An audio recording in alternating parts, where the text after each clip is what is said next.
بسم اللہ الرحمن الرحیم۔ کاملا ہیرس یا ٹرمپ کون مسلمانوں کے لیے بہتر ہے؟ ہم دیکھتے ہیں کہ 47ویں صدر کے انتخابات کے لیے 60ویں امریکی صدارتی انتخابات ہوں گے، جس کے نتائج اس بات کا تعین کریں گے کہ یا تو متنازع ترین امریکی صدر کی دوسری بار اقتدار میں واپسی ہوگی یا پھر کوئی خاتون اس ملک کے صدر بنے گی پہلی بار۔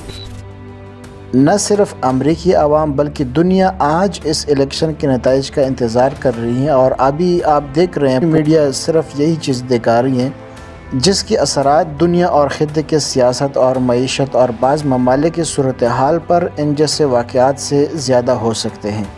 اس انتخابات کے نتائج امریکہ کی خارجہ پالیسی میں بنیادی تبدیلی کا سبب نہیں بنیں گے، لیکن امریکہ کے جمہوری اور ریپبلکن صدور عام طور پر امریکہ کی خارجہ پالیسیاں اور اہم عالمی اور علاقائی معاملات کو آگے بڑھانے میں مختلف انداز اپناتے ہیں، اور ان طریقوں کی نوعیت کشیدگی کو بڑھائیں یا ان کو کم کرنے کی سمت میں بہت اہم ہے۔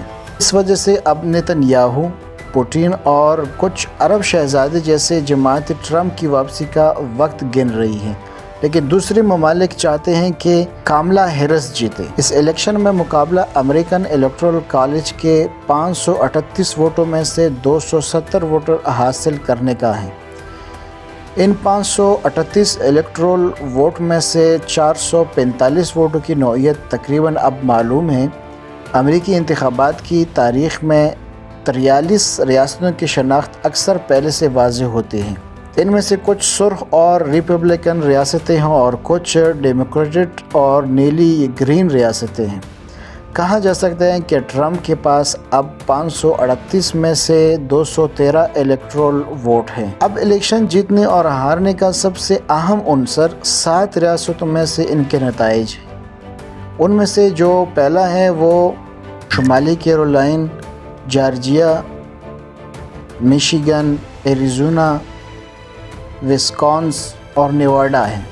مخصوص امریکی انتخابی نظام کے مطابق ملک گیر رائے شماری درست پیمائش نہیں ہے، لیکن 7 اہم اور صدارتی ریاستوں میں تقریباً اکثریتی رائے شماری ٹرمپ کے حق میں ہیں، اور ابھی کاملا ہیرس بھی ٹرمپ کے قریب ہیں۔ ان اہم ریاستوں میں ایک ووٹ بھی فیصلہ کن ہے۔ ان میں سے کچھ میں نسلی اور مذہبی اقلیتیں ہیں، جیسے کہ یہودی، مسلمان، عرب رہتے ہیں، جن میں سے بہت سے لوگ اب بھی تذبذب کا شکار ہیں کہ کس امیدوار کو ووٹ دے۔ اس کی وجہ غزہ اور لبنان کی جنگ ہے، جو ایک بااثر عنصر کے طور پر کام کرتی ہیں۔ اس حوالے سے کاملا ہیرس نے بتایا ہے، یہودی ووٹر سے خطاب کرتے ہوئے کہ اسرائیل کی حمایت پر زور دیا اس نے، اور ریاست میشیگن میں عرب اور مسلمان ووٹروں سے خطاب کرتے ہوئے جنگ کے خاتمے کی ضرورت اور غزہ کی مخدوش صورتحال کا ذکر کیا ہے۔ اب ٹرمپ مسلمانوں کو یہ کہہ رہا ہے کہ میں غزہ میں جنگ بندی کرواؤں گا، اور اس کے علاوہ کاملا ہیرس کو دیکھے تو وہ بعض ان کے خطابات برعکس ہیں۔ اب امریکہ کے ڈیموکریٹس اور ریپبلکنز کا موازنہ کرتے ہوئے اور اس کے نتیجے میں ٹرمپ اور کاملا ہیرس کا موازنہ کرتے ہوئے سطحی اور فٹ بال کی تجزیوں کا شکار ہوئے کہ ٹیم اے مشرق وسطیٰ اور ایران کے لیے بہتر ہے یا ٹیم بی۔ یعنی اب لوگ یہ کہہ رہے ہیں، جو مسلمان ہیں، جو باقی مکاتب سے فکر رکھتے ہیں، اس کا تعلق ہے، اب وہ اس کشمکش میں ہیں کہ ہمارے لیے ٹرمپ بہتر ہے یا ہمارے لیے کاملا ہیرس بہتر ہے۔ اب وہ کہتے ہیں کہ ٹیم اے بہتر ہے یا ٹیم بی۔ اب دیکھتے ہیں کہ ٹرمپ بہتر ہے یا کاملا ہیرس بہتر ہے۔ اس سطحی پن اور گدوں سے لگاؤ کی وجہ کیا ہے؟ کیونکہ اب ٹرمپ کو جو اس کے انتخابی نشان ہیں وہ اس کو ہاتھی ملے ہوئے، اور اس کے علاوہ کاملا کو اس کو گدا۔ تو اس سطحی پن اور گدوں سے لگاؤ کی وجہ کیا ہے؟ جو گرین گدا ڈیموکریٹس کا انتخابی نشان ہے اور سرخ ہاتھی ریپبلکنز کا نشان ہے۔ کچھ لوگوں کا خیال ہے کہ اوباما اور بش کے درمیان، بائیڈن اور ٹرمپ کے درمیان، یا ٹرمپ اور کاملا ہیرس کے درمیان گدی کی بات چیت ہو سکتی۔ اب حقیقت یہ ہے کہ امریکہ کی زیادہ تر جنگیں اور شاید سب سے زیادہ خونریز جنگیں ڈیموکریٹس کے دور میں ہوئی۔ پہلی جنگ عظیم میں امریکہ کی شرکت سے لے کر ویتنام کی جنگ کوریا کی جنگ اور کیوبا کی ایٹمی بحران تک تقریباً 40 خونریز جنگیں ڈیموکریٹس نے شروع کی ہیں یا جاری ہے ابھی۔ ایران کے بارے میں ان دونوں جماعتوں کے دور میں امریکہ کی خارجہ پالیسی میں کبھی بھی سنجیدگی سے تبدیلی نہیں آئی اور ایران کے خلاف سب سے زیادہ پابندیاں اور دھمکیاں ڈیموکریٹس کے دور میں تھی۔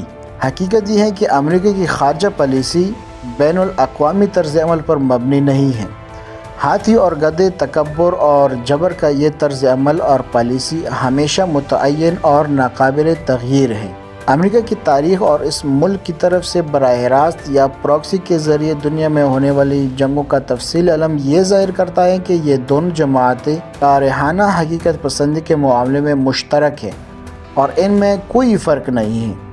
لیکن بدقسمتی سے اب مسلمان ملکوں میں اور بعض ملکوں میں کچھ لوگ ہاتھیوں کی آمد سے پریشان ہو کر گدھوں کے ساتھ لگے ہوئے ہیں۔